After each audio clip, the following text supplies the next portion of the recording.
ہمارے نوجوانوں کو بےغیرت بنا دیا گیا. بےغیرت کیا بنایا ہے؟ بےغیرت بنایا. کیسے؟ یہ ٹک ٹاک، یوٹیوب، فیس بک، ہر نوجوان کے موبائل میں یہ چیزیں ہوں گی. لیکن ہوں تو اس کا مطلب یہ نہیں ہے وہ غلطی کر رہا ہے. ہو سکتا ہے وہ اچھی پازیٹیو چیزیں دیکھتا ہوں، میں اس کا انکار نہیں کر رہا. لیکن یہ پپو پازیٹیو چیزیں دیکھتا ہو خالی، یہ بھی مجھے حسن ظن قائم نہیں ہوتا اصل میں. اس نے بےغیرت بنا دیا. کیسے؟ اچھا یہ بھی ایک منصب بن گیا ہے. ان سے ملیے، یہ ہے یوٹیوبر، یہ ہے ٹک ٹاکر. ابے بھائی یہ بھی کوئی منصب ہے، لیکن اس میں فخر ہے بھائی ہم ٹک ٹاکر ہیں. ہاتھ نہیں ملاتے دوسرے، ٹک ٹاکر ہیں. کرتے کیا ہو تم؟ بےغیرت بنا. لڑکیاں ٹھمکے لگائیں، مائیں ٹھمکے لگا رہی ہیں. بتاؤ، بیٹیوں کے ساتھ ٹھمکے لگا رہی ہیں. باپ بیٹیوں کے ساتھ ناچ رہا ہے کہ وہ کیونکہ ارننگ اچھی ہوتی ہے، اس میں فالوئنگ بڑھ جاتی ہے، پیسہ آتا ہے. اس کا مطلب یہ ہے، میں یہ جملے کہہ رہا ہوں، اللہ مجھے معاف فرمائے، بہت سخت جملے ہیں، کہ جو طوائفیں اپنا جسم بیچ کر پیسہ کماتی ہیں اور جب آپ ان کو پکڑتے ہیں تو وہ کہتی ہیں کیا کریں، ہماری بھی اپنی ضرورتیں ہیں، ہمیں اور طریقے سے نہیں ملتا تو ہم پورا کر رہے ہیں. تو ان طوائفوں کے اندر اور اس طرح کے گندے کام کر کے ارننگ کرنے والے میں کیا فرق ہے؟ لیکن آپ اس کو کتنا برا بھلا کہتے ہیں، اور اس میں اپنی ماں کو ٹھمکے لگوا لو، بیوی کو ٹھمکے لگوا لو، بہن کو نچوا لو اور گندی گندی حرکتیں کروا لو اور اس سے ارننگ کرو. ٹھیک ہے، کیوں؟ ہم ہیں ٹک ٹاکر، یوٹیوبر. او بھائی یوٹیوبر، تمہیں پتہ چلے گا میدان معاشر میں. آج ہمارے نوجوانوں نے 4 آستانوں کی بیعت کر لی ہے: گوگل، یوٹیوب، فیس بک، ٹک ٹاک. چاروں پیر یہ مرید ہے. روزانہ سے پیر کے آستانے پہ پہنچتے نا، ان کے وہ پہنچیں گے. بہت سے ایسے بیٹھے ہوں گے کھانا چھوڑ دیا ہوگا شاید کسی ٹائم میں، لیکن ان 4 آستانوں پہ حاضری نہیں چھوٹے گی. ایسا ہی ہمارے رگوں کے اندر رچا بسا دیا ہے کہ ہمارے نوجوان سمجھتے ہیں کہ آج اگر گئے نہیں آستانے پہ تو کچھ خالی خالی ہے اندر. تو وہ سوتے سوتے بھی ٹیڑھی آنکھ سے ایک ٹھمکا دیکھ ہی لیتا ہے اور کلٹی ہو جاتا ہے کہ چلو یہ زیارت، یہ حاضری تو لگ جائے کم از کم. جتنی بری بات ہے کہ پیر صاحب ویٹ کر رہے ہیں اور فقیر ویسے سو جائے. اس سازش کو سمجھیے.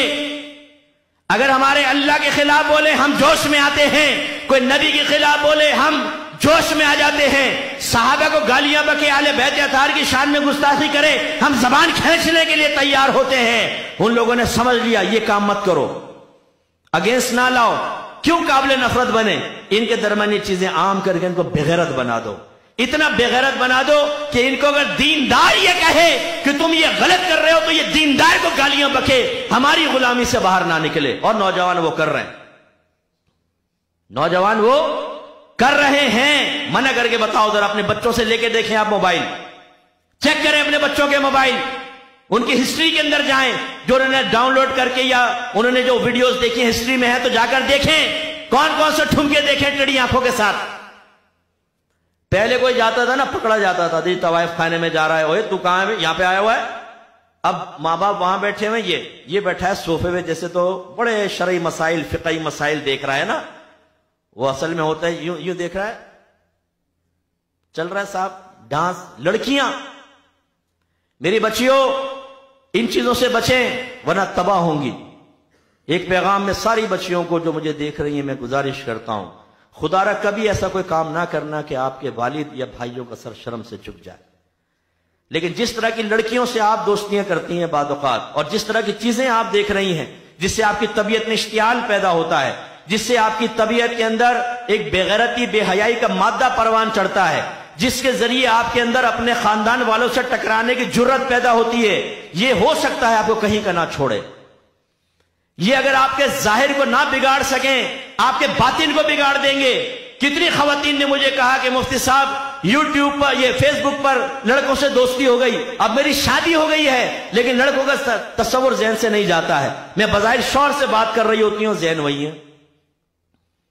ایسے ہم نے بعض نوجوانوں کو سمجھایا کہ بیٹا ایسا نہ کرو، دوستیں، شادی ہوگی نا سب چھوڑ دو. بھائی تو اتنا پپو کیسے بن جائے گا بھائی؟ ابھی تو شیطان کا غلام بنا ہوا ہے، اس کے بعد شیطان کو الٹی چھری سے ذبح کر دے گا بغیر بسم اللہ کے. کیسے؟ کہاں سے وہ ہمت آ جائے گی؟ جب پودا ہو آرام سے ٹوٹ جاتا ہے، درخت بن جائے تو کلہاڑ سے بھی نہیں کٹتا ہے. پھر نتیجہ کیا نکلتا ہے؟ شادی ہو گئی، بیوی پسند نہیں آئی، کیونکہ ارینج میریجز ہوتی ہیں اکثر. اب وہ بیوی بیچاری گھر میں ویٹ کر رہی ہے، یہ نکلا ہوا ہے آوارہ گرد دوستوں کے پاس. گھر میں آ گئے بیوی کہہ رہی جی سنیں، بولو جلدی بول، کیونکہ یہاں ٹھمکا، یہاں بیوی، یہاں پیاز اور لہسن کی باتیں، یہاں پہ ٹھمکے کی باتیں، بال بکھیرے ہوئے ہیں صاحب، لینسز لگائے ہوئے عورتوں نے، نوجوان کے دل کا سامان، بیوی کا حق ادا نہیں کر رہا، ان میں لگ گیا ہے، فیس بک کے اوپر دوستیاں کر رکھی ہے ٹینا لینا سے، اچھا خود بھی فیک آئی ڈی بنا لیتا ہے بعض اوقات، ایسے سے مجھے ملے لڑکے، نام ہے محمد اکرم اور آئی ڈی بنائی ہوئی ہے زلیخا کے نام سے، اور وہ سامنے والے کو پاگل بنا رہا ہے، میں آج کام کر رہی تھی تم کہاں تھے، آواز سے نہیں، آواز سے، اچھا یہ پتا نہیں کہ جو سامنے ٹینا بیٹھی ہے وہ بھی چراغ دین ہے، وہ بھی فراڈیا ہوتا ہے، دونوں یہ کر رہے ہیں۔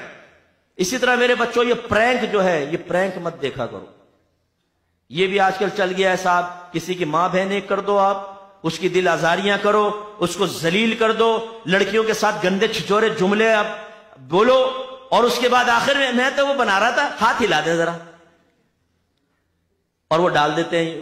کسی کی بہن، کسی کی بیٹی کے ساتھ تم نے اتنا گندا کیا، خراب کام کیا، شکلوں کو آپ نے برا کہا، تیری شکل تو چڑیل کی طرح ہے، تیری شکل تو کتے کی طرح ہے، اس طرح کی باتیں کر کے تم نے لوگوں کو چھچورے طریقے سے ہنسانے کی کوشش کی، کیونکہ تمہیں ارننگ ہو رہی ہے، اور اس کی فالوئنگ کون بڑھا رہا ہے؟ اسکرائبرز کون ہیں؟ یہ نوجوان ہیں اسکرائبر، ہم ہیں نا تمہارے لیے، کرو بغیرتی، ہم تمہاری بغیرتی میں ساتھ دیں گے، حالانکہ اللہ نے فرمایا وَتَعَاوَنُوا عَلَى الْبِرِّ وَالتَّقْوَى وَلَا تَعَاوَنُوا عَلَى الْإِثْمِ وَالْعُدْوَانِ، نیکی اور بھلائی کے کاموں میں ایک دوسرے کے ساتھ تعاون کرو، برائی اور گناہ کے کاموں میں تعاون نہ کرو، اور ہم کر رہے ہوتے ہیں۔